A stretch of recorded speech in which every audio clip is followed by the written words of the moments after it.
हाय दोस्तों, कैसे आप लोग। मैं उम्मीद करता हूँ आप लोग ठीक होंगे।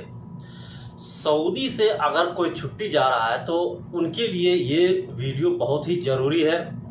शायद इसके बारे में किसी ने अभी तक आप लोगों को बताया नहीं होगा। अगर बताया भी होगा तो क्लियरिटी नहीं रही होगी उस वीडियो में, क्योंकि ये जो मेरे दोस्त के साथ हुआ है उसके साथ साथ मैं पूरी तरह से झेला हूँ, उसके सारे काम को मैंने करवाया हूँ। इसलिए मुझे सारा चीज़ पता है कि अगर आप छुट्टी जा रहे हैं और वापस नहीं आते हैं तो हमेशा के लिए आपको बैन कर दिया जाएगा। हमेशा के लिए। ये 1 साल या 2 साल या 3 साल का मसला नहीं है, आपको हमेशा के लिए बैन आप हो जाइएगा। किस तरह से आप बच सकते हैं बैन से, कैसे आप छुट्टी जाकर के वापस 10 दिन में या 6 महीना में या 1 साल में वापस आ सकते हैं, पूरा डिटेल बता दूंगा दोस्तों आपको मैं इसी वीडियो में। बने रहिए और चैनल को सब्सक्राइब और लाइक शेयर कर दीजिए। देखिए, जो मेरे दोस्त के साथ हुआ है उसका सबसे बड़ा कारण था कि वो छुट्टी जा करके वो आया नहीं। ठीक है, 1 साल आया नहीं। 1 साल के बाद जब वो सोचा कि हम जाएं सऊदी अरब, तो उनके साथ प्रॉब्लम ये खड़ा हो गया कि सब कुछ हो जाने के बाद यहाँ वकाला भी हो गया, वहाँ पासपोर्ट भी दे दिया और मेडिकल भी करवा लिया। अब मसला ये आया कि उनका वीज़ा लग नहीं रहा है। तो भाई वीज़ा क्यों नहीं लग रहा है?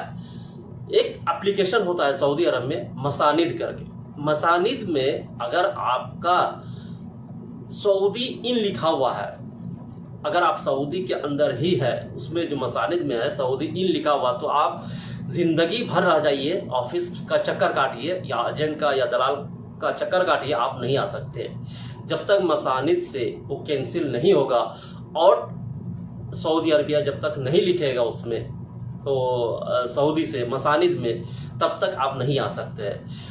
और दूसरा तरीका भी बता दूंगा, लेकिन ये पूरा डिटेल पहले जान लीजिए कि दूसरा तरीका से भी आ सकते हैं। अगर मसानिद नहीं हटाया तो भी आप आ सकते हैं, उसका तरीका कुछ और है, उसमें थोड़ा लंबा प्रोसेस है। हुआ यूं कि जब वो सब कुछ हो गया, फिर मसानिद का मसला आ गया कि मसानिद में तो सऊदी इन लिखा हुआ है ये आदमी का नाम पे। अब ये आदमी को आउट कैसे किया जाए? अब मसला ये है कि जो ऑफिस से आप आए हैं या जो दलाल, हालांकि कोई भी दलाल या एजेंट है तो वो तो ऑफिस से ही करवाएगा ना, तो जिस भी ऑफिस से आप आए हैं वही ये काम कर सकता है। अब दिक्कत ये है कि वो जो ऑफिस वाला है वो उनको बोल रहा था कि तुम 10,000 रुपये दो, हम हटवा देते हैं इस चीज़ को। तो जिस कंपनी में और जो कफील के पास आया है, अच्छा ये चीज़ क्लियर मैं बता दूं कि ये कफील का ही मसला है, ये सिर्फ घरेलू वर्कर के लिए है, कंपनी के लिए नहीं है। कंपनी में आप जाके आ सकते हैं, लेकिन घर में या छोटा मुअस्ससा या बड़ा मुअस्ससा में इसमें ये प्रॉब्लम आएगा, ये कंपनी में नहीं आएगा।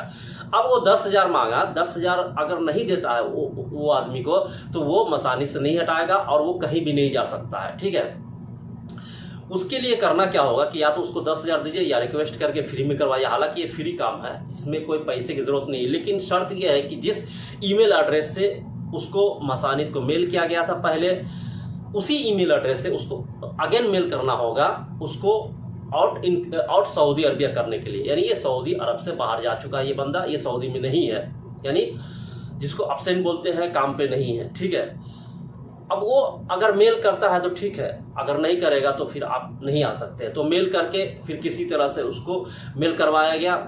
मेल करवाने के बाद यहाँ से फिर जिस कफील, जो कफील पहले था वही कफील जाएगा फिर ऑफिस में, यहाँ के मकतब है, यानी यहाँ जो ऑफिस होता है वहाँ जाएगा। वो ये जाकर के उनको कहेगा भाई ये आदमी हमको चाहिए या इस आदमी को खुरुज लगाना है, लगवा दीजिए, तब जाकर के होगा। वहाँ से पहले करेगा, फिर मसानिद करेगा, फिर यहाँ का मकतब जो होता है वो करेगा, जो यहाँ का ऑफिस वाला होता है। ठीक है, और वही कफील जाएगा, जो कफील में था पहले वही जाएगा, दूसरा नहीं जा सकता है, दूसरा किसी से नहीं होगा। ठीक है, फिर जाकर के वो तो खैर उसका डील करवाया, फिर जाके मेल हुआ, 10 दिन लग गया, 10 से 15 दिन पूरा प्रोसेस में जैसे तैसे करके खैर करवा लिया। अब मसला क्या है? अब दूसरा तरीका जान लीजिए कि कैसे आप दूसरे तरीके से भी आ सकते हैं। अगर आप छुट्टी गए हैं, ठीक है, आप आए नहीं, 6 महीना 1 साल हो गया, 2 साल हो गया, आए नहीं, तब आप क्या कीजिएगा? अगर ये मसानिद का मसला हल नहीं हो रहा है तो इसका दूसरा रास्ता क्या है दोस्तों? दूसरा रास्ता है नया पासपोर्ट बनवाना। उस पासपोर्ट को डैमेज करके आप दूसरा पासपोर्ट बनवा करके आ सकते हैं, लेकिन उसके प्रोसेस है। क्यों कीजिएगा डैमेज? जो चीज़ आपके पास ऑलरेडी है क्यों कीजिएगा? तो ये एक दूसरा तरीका है। और कई सारे लोगों को नहीं पता है कि हम छुट्टी जाएंगे, क्योंकि सबको पता है कि 3 साल का बैन हट गया है, छुट्टी जाएंगे 10 दिन बाद आ जाएंगे। ऐसा नहीं है। छुट्टी जाने के बाद आप कभी नहीं आ सकते। जब तक ये चीज़ आपका नहीं हटेगा आप कतई नहीं आ सकते। आप नाक रगड़ लीजिए ऑफिस के पास, वो नहीं देगा आपको मसानिद से मेल। जब तक आप उसको लालच नहीं दीजिएगा, पैसा नहीं दीजिएगा, तब तक वो मसानिद से आपको वो आउट सऊदी नहीं करवाएगा। और वही करवाएगा, दूसरा कोई नहीं। आप मैं तकरीबन 10 ऑफिस में जाकर चेक कर लिया था कि भाई ये कैंसिल हो सकता क्या, पैसे दे करके हो, जैसे तैसे हो। कोई नहीं बोला कि होगा, क्योंकि वो जो आदमी भेजा था वही कर सकता है, दूसरा और कोई नहीं कर सकता है मेरे भाई। तो इसलिए ये बैन वाला जो सिस्टम है ना, ये वाकई में हट गया है, लेकिन ये जो मसानिद का सिस्टम है ये नहीं हटा है। अब इसमें आदमी फंस रहा है। एक और बात जान लीजिए, अगर आने से पहले किसी ऑफिस में आप पासपोर्ट दिए हैं तो पहले पूरा क्लियर हो जाइए कि हाँ हमको उसी के पास जाना है। अन्यथा एक बार अगर वो मसानिद लगा दिया तो फिर आपको उसी के पास जाना ही होगा, दूसरा और कोई रास्ता नहीं है। क्योंकि मसानिद लगने के बाद कैंसिल नहीं करवाएगा वो ऑफिस वाला। सीधा बोलेगा नहीं हमको नहीं मालूम भाई, तुमने बोला जाएंगे तो तुमको पैसा भरना होगा, अब इसी में जाना होगा। ये क्लियर हो जाइएगा, नहीं तो आपको उसी के पास जाना होगा जिसके पास मसानिद लगा, जिसका फील्ड से लगवाया है उसने मसानिद। वकाला तो खैर दूसरी बात है। ये मसानिद जो एग्रीमेंट होता है, एक मसानिद एक एप्लीकेशन है जो एग्रीमेंट होता है उस बंदे के साथ और ये हुकूमत के साथ, ठीक है। तो जो सैलरी उस पर डालेगा, जो भी जा रहा है वो सब उसमें प्रोसेस होता है, पढ़ लीजिएगा आपको समझ में आ जाएगा। तो ये चीज़ जान लीजिए कि बैन हट गया है, लेकिन ये चीज़ नहीं हटा है। और ये चीज़ सिर्फ घरेलू वर्कर के लिए है, ये कंपनी के लिए नहीं है। बड़ी बड़ी कंपनी है उसमें आप जा सकते हैं, उसका कोई प्रॉब्लम नहीं है। ये सिर्फ मजरा है या ड्राइवर है या और भी जो आमिल मंजिल है, इन सब के लिए, ठीक है।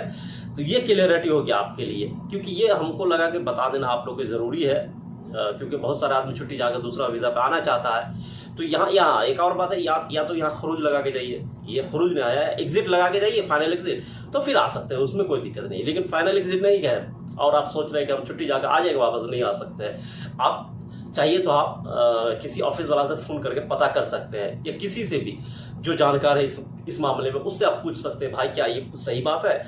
अगर उसने सही बोला तो ठीक है, क्योंकि सही बात है इसलिए मैं आपको बता। चलिए ठीक है, मिलते हैं दोस्तों नेक्स्ट वीडियो में। Thank you.